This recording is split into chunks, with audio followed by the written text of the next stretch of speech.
Hi everyone, this is Amber with Amber Prop Designs. Today I'm going to show you how to do a sandwich pour.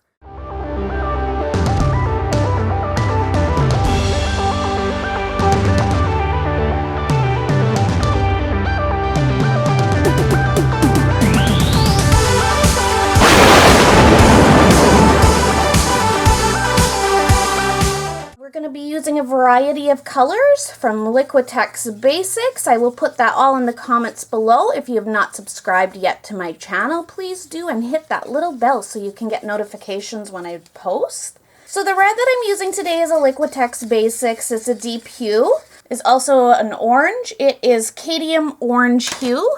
I'm going to use Artist Loft White. And the fourth color I'll be using today will be the Turquoise by Artist Loft. Okay, so the first thing that I want to do is put my lines on it just on my first canvas. I'm just using small ones today. I believe they are a 3x3 or 4x4. Okay, so I'm going to... So you can do the sandwich effect anyway. You can do it with a pour and then do that effect after what we'll go through, or you can just put the colors on individually. Whatever you choose to do, it's completely up to you. The technique that we're looking at doing is more so at the end. So if you want to just even play around, that's no problem.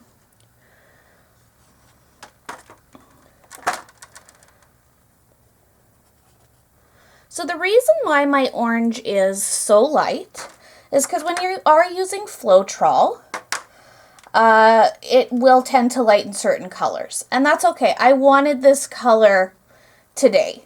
So I knew what I was going to be doing. If I was going to use this color and I wanted to keep it that same orange consistency, I would just more so use water.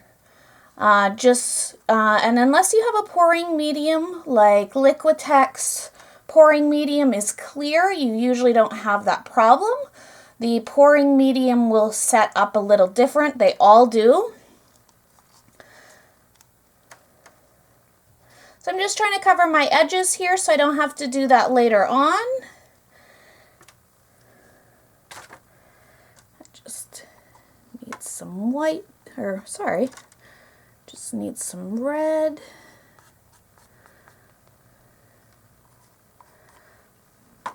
Okay, and I want to just put a little bit of white in between.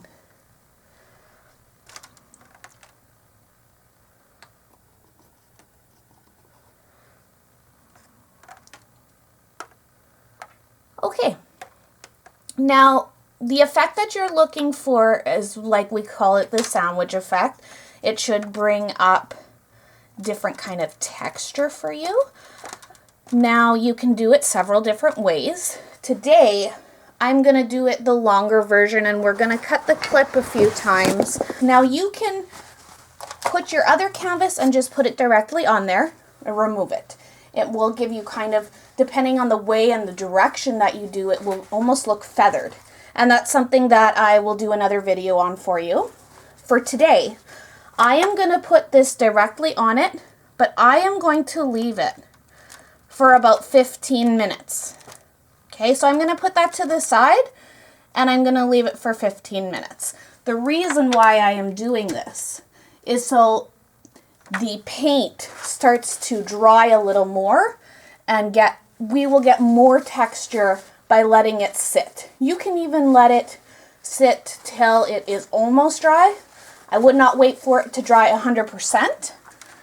And the reason being is it might rip off some of that paint if it's not dry. So I want to keep these two directly for about 15 minutes, and I will show you once I lift that up.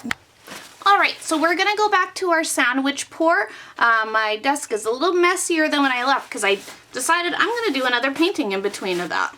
So that's something you can do if you're just waiting instead of letting it dry on its own. Okay, so here is the sandwich pour. I've left it for about 15-20 minutes. And what I want to do is directly lift up as much as I possibly can.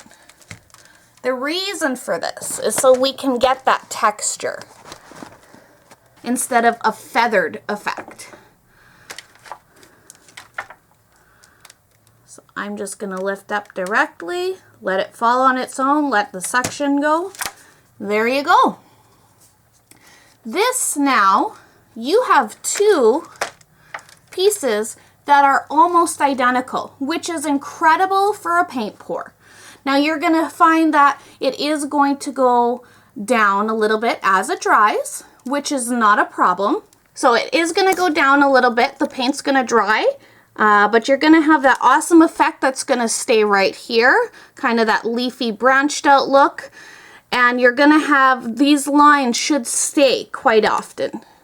Sometimes they don't, but they'll still make it look like it's a nice textured effect.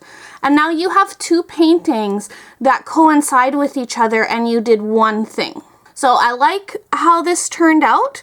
I'm going to let it dry and then I'm going to show you another clip just so you guys see how it dries. And if the texture stays, great.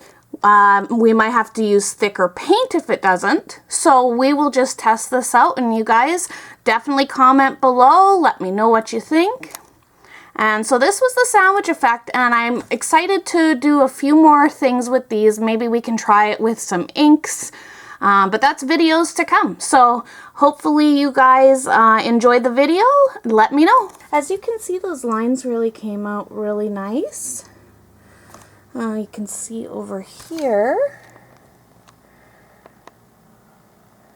this was the one that we laid the paint down, and this was the one that we covered it with. So the one that was covering it has a little more lines than the paint because it was not as thick on there.